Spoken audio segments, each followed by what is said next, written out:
श्रावण मास भगवान शिवं पूजा अर्चना पाई बहुत शुभ माना जाए। श्रावण मासरे भक्त माने भगवान शिवं को प्रसन्न करने विभिन्न उपाय करती। श्रावण मासरे भक्त माने काउड़ी यात्रा करती एवं सोमवार व्रत मध्य रखती भगवान शिवं को प्रसन्न करती। श्रावण मासरे भगवान शिवं को जल अर्पण कले भोलानाथकर कृपा मिलता है। श्रावण मासरे जदि भगवान शिव प्रसन्न थांती तेबे तांकर प्रसन्नतार किछि चिन्ह आपण को स्वप्न रूपे मिल पारे। एमिति अनेक जिनिस अछि जहाँ स्वप्न रे देखिबार अर्थ हेउछि भगवान शिव आपण उपरे प्रसन्न अछंती। चलंतु श्रावण मासरे स्वप्न देखिले मिलुथिबा किछि शुभ चिन्ह और सेथिरे थिबा अर्थ विषय रे जानिबा।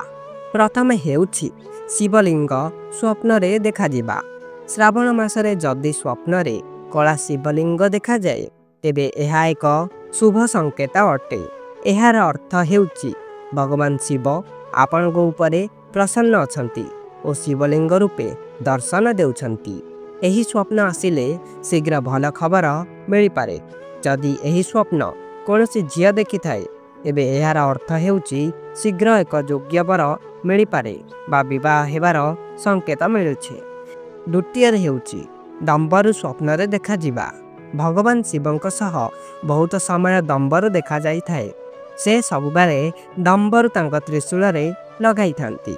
जदि स्वप्न रे दंबरु देखा जाए तेबे एहा जीवन रे सकारात्मक शक्ति आसीबार संकेत अटे। जेउ काम रे बाधा आसुतिले मध्य सेथिरे सफलता मिल पारे। तृतीय हेउछि त्रिशूल स्वप्न रे देखा जिबा। त्रिशूल हेउछि भगवान शिवंकर अस्त्र।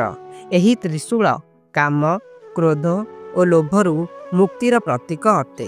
स्वप्न रे त्रिशूल देखिबार अर्थ हेउछि आपणकर जीवनर समस्त समस्या शीघ्र शेष हेबाकु जाउअछि।